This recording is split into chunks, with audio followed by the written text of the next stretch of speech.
हाय viewers, मैं तारिक। आप सबका यूट्यूब चैनल तारिक क्लासेस में स्वागत है। आज काफ़ी दिन बाद हम वीडियो बना रहे हैं और उसकी कुछ प्रॉब्लम की वजह से, लेकिन अब बीच बीच में वीडियो बनता रहेगा और मेडिकल हिस्ट्री को मैं फोकस करके उसको पढ़ने की कोशिश कर रहा हूँ। अच्छा, जैसे आपने देखा कि अक्टूबर में पीसीएस 2020 का एग्ज़ाम लग चुका है। समीक्षा अधिकारी का सितंबर में लगा हुआ है। तो उन सब चीज़ों को ध्यान में रखकर मैं डायरेक्टली जो कंपोनेंट दूंगा वो उससे क्लासेस उसको कंपटीशन एग्जामिनेशन में वहाँ से क्वेश्चंस अमूमन आते हैं। उसी कड़ी में मैं पढ़ा रहा था मेडिकल हिस्ट्री के बारे में, खास करके इस्लामिक हिस्ट्री के बारे में। सबसे पहली बात तो मैंने बताया कि इंडिया में जो सल्तनत पीरियड था, जो कि 1206 से 1526 तक होता है, ये भारत में जो सेंट्रल पावर जो थी वो सल्तनत पीरियड की सुल्तानों के हाथ में थी, मुस्लिम सत्ता के हाथ में थी, जो 1206 से 1526 तक रूल करते हैं। लेकिन सवाल ये था कि 1206 से पहले क्या भारत में मुसलमान थे, या थे तो कहाँ थे?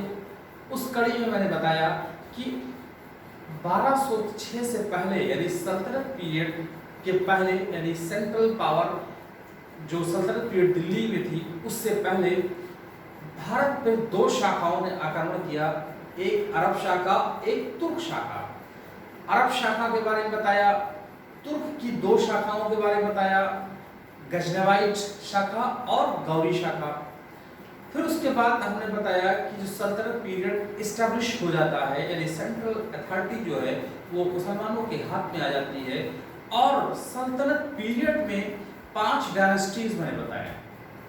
वो 5 डायनेस्टीज जो थी वो पहली गुलाम वंश यानी स्लेव डायनेस्टी, दूसरी खिलजी डायनेस्टीज, तीसरी तुगलक डायनेस्टीज, चौथी सैयद डायनेस्टी, और पांचवी जो बताया वो लोधी डायनेस्टीज। और लोधी डायनेस्टीज के लास्ट रूलर इब्राहिम लोधी को बाबर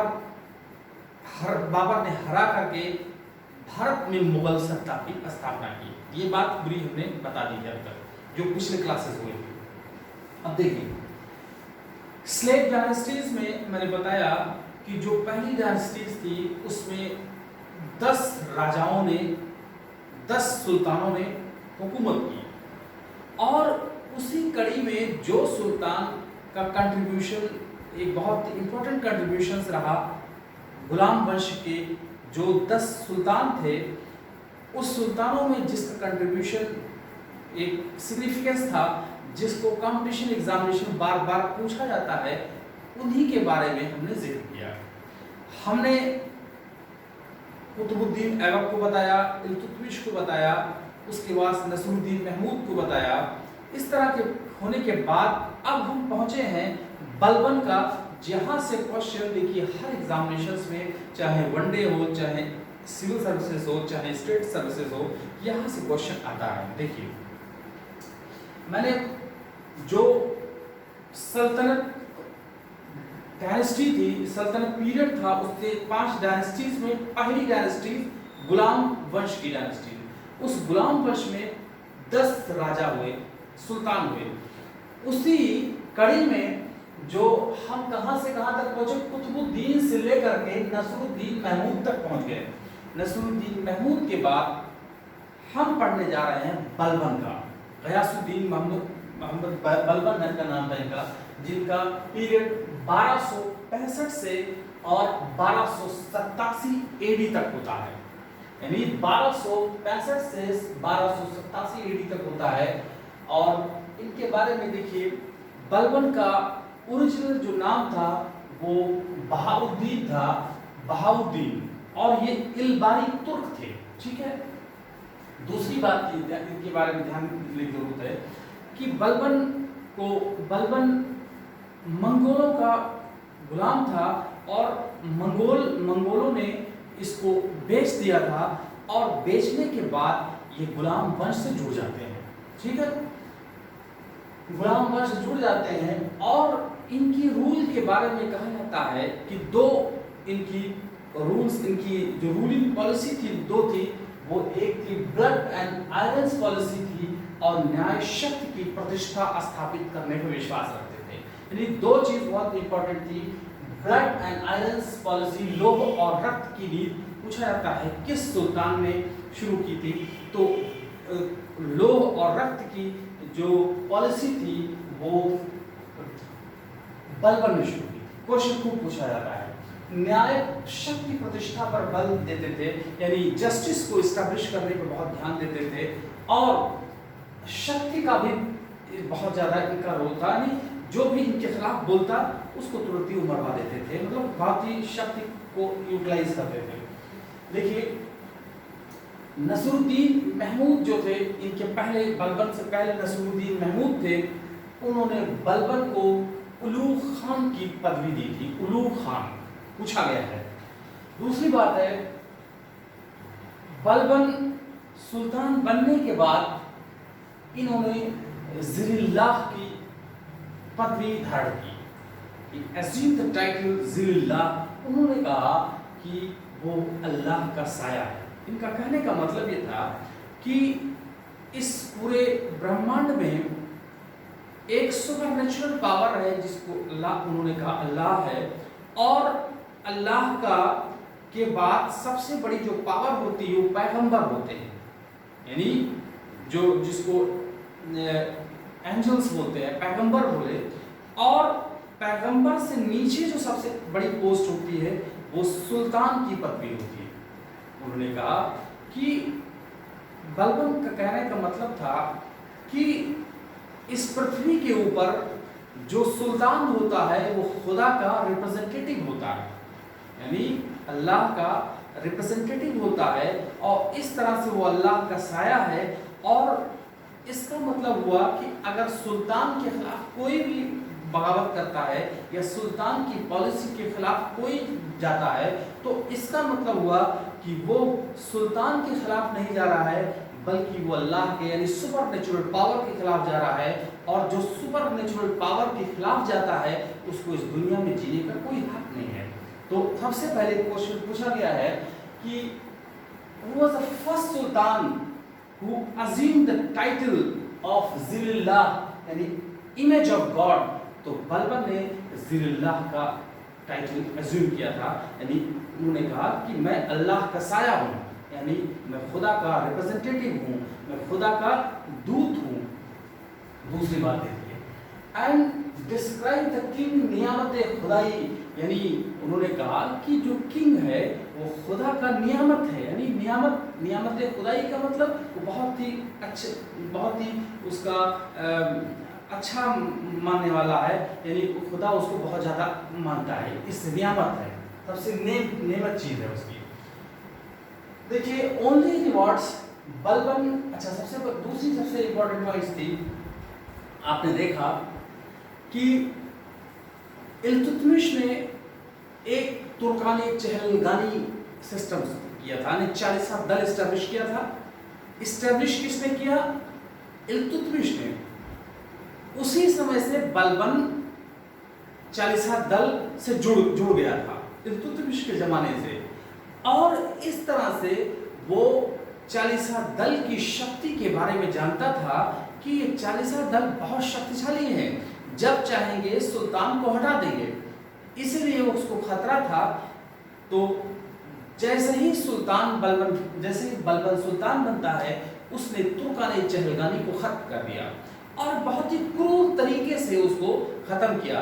कहीं को किसी को मरवा देता था, कहीं कुछ बहुत ही उसको जलील करता था, हर तरीके से। यानी तुर्कानी चहलगानी जो सिस्टम थी 40 दल को खत्म कर देता है। तो क्वेश्चन पूछा जाता है तुर्कानी चहलगानी को एस्टैब्लिश करने वाला कौन था? तो इल्तुतमिश था। और उसको खत्म करने वाला कौन था? तो बलबन था। और ये भी पूछा जा सकता है कि तुर्कानी 40 दल और सुल्तानों के बीच में सबसे पहली जो कॉन्फ्लिक्ट शुरू हो जाती है, लड़ाई शुरू हो जाती है, संघर्ष शुरू होता है, वो किसके ज़माने में होता है? तो रजिया सुल्ताना के बीच, रजिया सुल्ताना के ज़माने में होता है। क्योंकि मैंने बताया था कि रजिया सुल्तान बनने के बाद 40 दल से संघर्ष होता है। और चालीसा दल को खत्म करने वाला बलबन होता है। ठीक है, पूछा गया क्वेश्चन। इसमें देखिए, जब बलबन सुल्तान होता है तो उसके जमाने में केवल एक रिवॉल्ट होता है, और वो रिवॉल्ट बस बलबन के खिलाफ होता है, जिसका नाम था तुगरिल खान। तुगरिल खान बलबन के खिलाफ रिवॉल्ट करता है और इसके रिवॉल्ट्स को दबा देता है, और बलबन ने इसको मार करके अयोध्या के दरवाजे पर लटका देता है। उसी में एक अमीर होता है जिसका नाम, एक गवर्नर बकबक होता है, उसको पब्लिक के सामने कोड़ों से मरवाता है।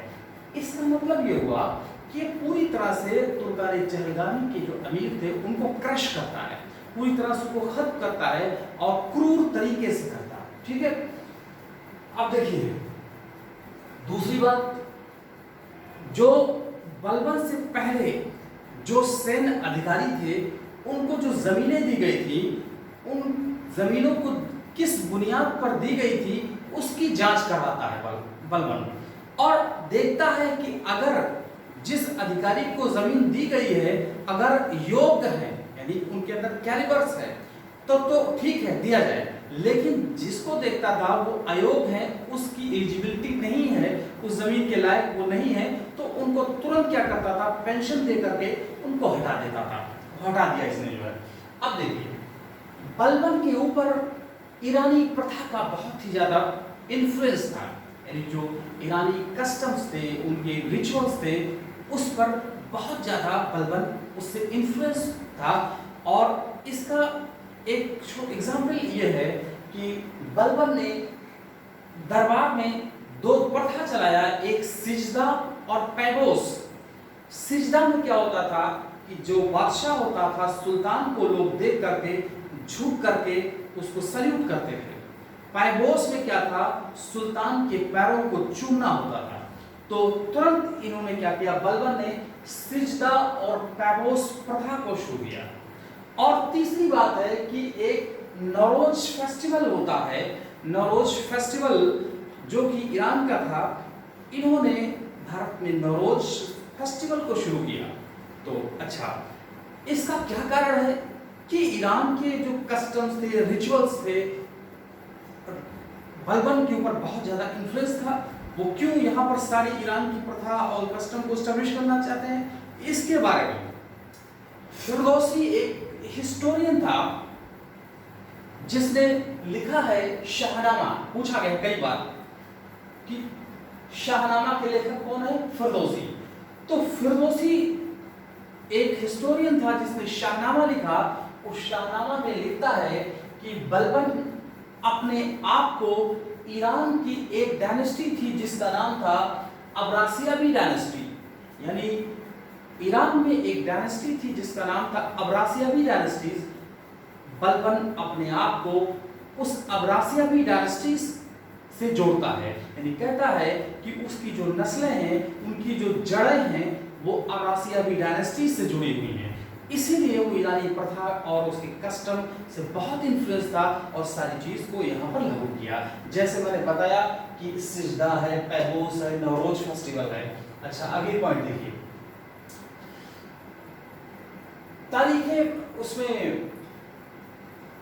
तारीखे फिरोज शाही एक किताब है जिसको बर्मी लिखता है, बर्मी किताब लिखता है जिसका नाम तारीखे फिरोज शाही है। बलबन के रूल का पता चलता है, यानी इस किताब में बलबन के रूल के बारे में भी लिखा है बर्मी ने तारीखे फिरोज शाही में। ये बात इसलिए कि पूछा जाता है। दूसरी बात, बलबन के दो पुत्र थे, यानी दो उसके सन थे। एक का नाम था महमूद खां और दूसरे का नाम था बुगरा खां। बलबन का जो बड़ा बेटा था जिसका नाम महमूद खां था, वो बलबन उसको बहुत ज्यादा मोहब्बत करता था, उसको बहुत ज्यादा चाहता था और सबसे प्रिय पुत्र था एक तरह से देखा जाए। और बलबन जो है और महमूद खां यानी जो बलबन का बेटा था, वो मंगोल के आक्रमण में मार दिया जाता है और इसलिए बलबन बहुत उदास था। और इस इतिहासकार लिखते हैं कि जो बलबन जब भी अकेले में शांति में बैठता था तो फूट कर रोता था अपने बेटे महमूद खान के लिए जो है। तो जब इसका बेटा महमूद खान शहीद मार दिया जाता है, मंगोल उसको मार देते हैं, तो बलबन अपने बेटे को एक टाइटल देता है जिसका नाम शहीद है। पूछा जा सकता है कि शहीद बलबन ने किसको शहीद का दर्जा दिया था, तो याद रखिएगा महमूद खां को दिया था। देखिए दूसरी बात यह था कि जो बलबन का शासन था उसने अपने दोनों बेटों में ईस्ट में एक बेटे को दे दिया, वेस्ट में एक बेटे को दे दिया, यानी पूरब में छोटे बेटे को दे दिया और पश्चिम में जो महमूद खां होता है उसको दे देता है, और पश्चिम से ही मंगोलों का आक्रमण होता है, तो इसलिए इसका बेटा मारा जाता है। अच्छा देखिए क्वेश्चन पूछा जाता है कि कौन से इतिहासकार, कौन से स्कॉलर्स बलबन के समकालीन थे यानी कंटेम्पोररी थे, यानी उसके जमाने के थे। तो याद रखिएगा दो जो हिस्टोरियन है, दो स्कॉलर्स होते हैं जिसका नाम, पहला नाम होता है हसन निजामी और दूसरा अमीर खुसरो। देखिए हसन निजामी और अमीर खुसरो बलबन के समकालीन थे। दूसरी एक बहुत इंपॉर्टेंट पॉइंट है, पूछा जाता है किस हिस्टोरियंस को, किस स्कॉलर्स को भारत का तो तूते हिंद कहते हैं। तो अल बरूनी अमीर खुसरो को तूते हिंद कहते हैं, यानी भारत का तोता कहते हैं। और हसन निजामी को भारत का सादी कहते हैं। भारत का सादी पूछा गया है कि भारत के सादी किसको कहा जाता है, तो हसन निजामी को कहा जाता है। एक्चुअली एक शेख सादी थे जो ईरान के बहुत बड़े स्कॉलर्स थे, और उन्हीं की इज्जत में, यानी उन्हीं की तर्ज पे ये भी बहुत बड़े स्कॉलर थे, इसीलिए हसन निजामी को भारत का सादी कहा जाता है। अच्छा, जो शेख सादी जो ईरान के थे, पर्शिया के थे, कहा जाता है कि बलबन, इतिहासकार लिखता है कि बलबन ने शेख सादी को भारत में इनवाइट किया था, लेकिन शेख सादी की उम्र ज्यादा होने की वजह से वो भारत में नहीं आ पाए थे। ठीक है, इन्हीं के जमाने में एक हिस्टोरियन है जिसका नाम हबीबुल्लाह है। हिस्टोरियन हबीबुल्लाह कहता है कि बलबन का शासन जो था ये एम्पावरमेंट का शासन था, यानी बलबन जो टाइम था उसमें पूरा जो सत्ता थी उसका सुदृढ़ीकरण का काल कहा जाता है, यानी उसे बहुत ज्यादा स्ट्रांग हुआ और उसका फैलाव भी हुआ। तो हिस्टोरियन हबीबुल्लाह बलबन के शासन को सुदृढ़ीकरण का शासन कहता है। अब आगे देखिए, के ए निजामी एक हिस्टोरियन है, वो कहता है बलबन के बारे में, कहता है कि बलबन एक अभिनेता भी था, एक एक्टर भी था। जिस तरह से आजकल के मॉडर्न एक्टर्स जनता को अम्यूजमेंट करते थे, हंसाते हैं, यानी अपनी फिल्मों के जरिए से या अपने नाटक के जरिए से जो अपनी जनता को अम्यूज करते हैं, खुश करते हैं, उसी तरह से बलबन जो है एक अच्छा एक्टर भी था जो अपनी जनता को खुश भी करता था जब मौका मिलता था उसको, जो है यानी वो कुछ एक्टिंग करता था, कुछ जोक सुनाता था, यानी इस तरह की जो वर्क भी करता था। तो के ए निजामी कहता है बलबन एक अच्छा अभिनेता भी था। और एक इंपॉर्टेंट पॉइंट ये है, सल्तनत पीरियड का पहला सुल्तान होता है जिसने गुप्तचर प्रणाली लागू की। गुप्तचर स्पाई डिपार्टमेंट को, यानी स्पाई डिपार्टमेंट्स को इस्टेब्लिश करने वाला पहला सुल्तान कौन होता है, बलबन होता है। ये बहुत इंपॉर्टेंट पॉइंट है। अच्छा, 1287 में बलबन की मृत्यु हो जाती है, उसके बाद उसके जो पोता होता है उसको शासक बनाया जाता है। एक्चुअली जब बलबन मर जाता है तो कैकुबाद को शासक बनाया जाता है, लेकिन ये अयोग्य होता है, इनकैपेबल होता है, और 1.5 साल के बाद इसको लकवा लग जाता है, जिसकी वजह से कैकुबात का जो पोता होता है क्यूमर्स को शासक बनाया जाता है। ठीक, अच्छा, जब क्यूमर को शासक बनाया जाता है, उसी समय दरबार का एक अधिकारी होता है जो बहुत ही मजबूत होता है, जिसका नाम जलालुद्दीन खिलजी होता है, जलालुद्दीन फिरोज खिलजी होता है। उसको किस पोस्ट पे था? आरिज़े ममालिक की पोस्ट पर था, यानी सल्तनत पीरियड के में, यानी गुलाम वंश में जब क्यूमर्स रूल कर रहा था, तो उसी के दरबार में एक अधिकारी था जिसका नाम जलालुद्दीन फिरोज खिलजी होता है, जो किस पोस्ट पर था? आरिज़े ममालिक पर था, और उसने कैकुबात और क्यूमर्स की हत्या करा देता है और खिलजी वंश की नींव डालता है, खिलजी वंश का नींव डालता है। और इस इतिहास में इसी घटना को खिलजी क्रांति कहा जाता है। इसी इतिहास में इस घटना को खिलजी क्रांति कहा जाता है। अब देखिए, खिलजी क्रांति के बारे में आपको मालूम होना चाहिए क्या है। देखिए, जो गुलाम वंश था, गुलाम वंश में दरबार में जो है 2 लोगों का बहुत ज्यादा इन्फ्लुएंस था, यानी प्रभाव था। पहला, जो दरबार में तुर्क अमीर थे, यानी टर्किश अमीर थे, उनका, और दूसरा जो वर्ग था वो एक हाई क्लास के जो मुस्लिम थे उनका, हाई क्लास मुस्लिम और तुर्क अमीर जो थे, उन्हीं के हिसाब से पूरा काम सल्तनत पीरियड गुलाम वंश में होता था। अब देखिए, खिलजी ने ये जो 2 पैरामीटर थे, तुर्क अमीर और हाई क्लास के मुसलमान, इन 2 पैरामीटर को खत्म कर दिया, और अब उसने क्या किया, जो योग्यता के बुनियाद पर उसको प्रभाव शुरू कर दिया। यानी उसमें 2 बार घटक है, योग्यता को वरीयता देने लगी, यानी जो मेरिटोक्रेसी को इस्टेब्लिश किया। यानी अब ये नहीं रहेगा कोई भी, जैसे किसी पोस्ट में अपॉइंटमेंट होता है, उस पर कौन अपॉइंट करेगा? तुर्क अमीर करेगा या हाई क्लास का मुसलमान रहेगा, जो ये कहेंगे वही होगा।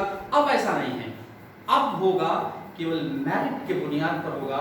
तो सबसे बड़ी बात तो ये है कि खिलजी क्रांति में जो गुलाम वंश में जो पावर थी, वो दो पैरामीटर पहले थे, उनको खत्म करके मेरिट्स को वरीयता दी गई, और इसी घटना को खिलजी क्रांति कहते हैं। तो ठीक है, इसके बाद हम लोग फिर अगला खिलजी वंश, अगला जो शुरू होगा खिलजी डायनेस्टी शुरू होगी। Thank you class.